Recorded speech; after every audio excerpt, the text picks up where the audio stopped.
Good. What if I told you that 1/3 to 1/2 of all students are not well suited for today's education system? These are students who have a more introverted personality. Today I'm going to be talking about the extroverted bias of today's school systems and why it should change. Now, I want to make sure that you understand I'm not saying one personality type is better than the other. I am an introvert, but that doesn't make me any better or worse than an extrovert. It just means that we're different. So today's schools are set up to meet the needs of extroverts, but not those of introverts. Now, before I start talking about the problem, we need to understand what I mean by extroversion and introversion, and it's all about how you relate to your surroundings. So while extroverts gain their energy from a stimulating environment, whether it's social or otherwise, introverts gain energy from a more quiet atmosphere. So according to writer Susan Cain, who wrote the book Quiet, the Power of Introverts, schools today are suited for introverts, but not, students today are suited for extroverts, but not for introverts. We have a lot of focus on group work in schools, whereas in the past you would have seen more of the students all in rows. Now we have the desks set up in pods of students facing each other. So group work is encouraged a lot more than individual work. Now, according to Sarah Sparks, who is a writer for Education Week magazine,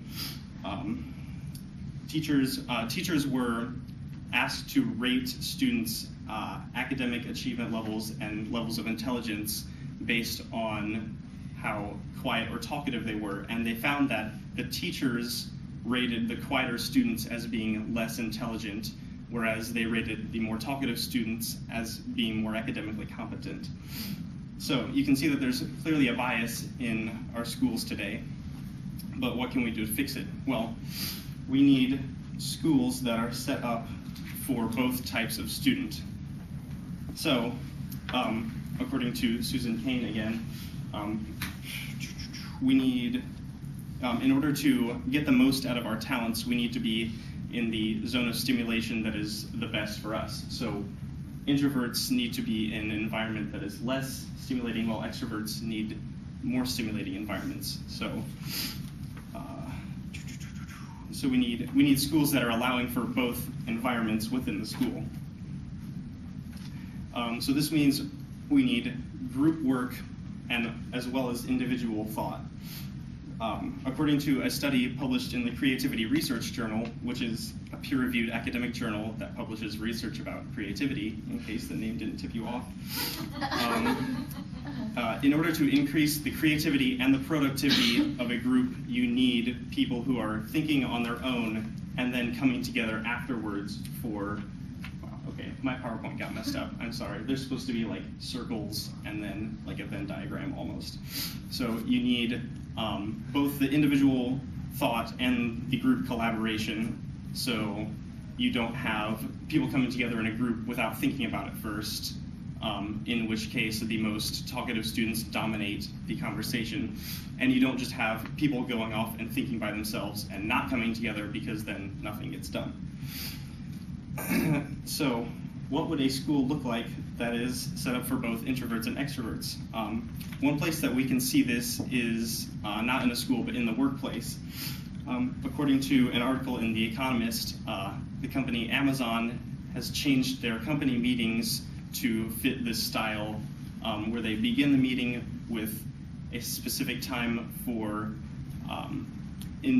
people don't talk, they just read the information, think about the information, and then after that set period of time, they come together for the whole group and collaborate on the information. Now, one school where this is being implemented is the City Neighbors Hamilton Charter School, according to the article in Education Week, which I talked about previously. They're starting a new introvert-friendly approach where they have spaces set aside for children to work independently or in groups if they choose to do so. So these are only a few cases where these are these ideas are being implemented, the majority of schools still have the problem of the extrovert bias. So, to sum it all up, our schools are set up for extroverts more than introverts, and it would be better if they were set up for both types of people. Now, you're probably asking yourself, Levi, what can I do to solve this problem? Well, last night as I was writing this speech, I created a change.org petition that you can go online and sign. I will email the link to all of you after the speech. Thank you very much. What does the petition do? What? Oh, the petition is for the Department of Education to change our school systems. Yeah. Thank you.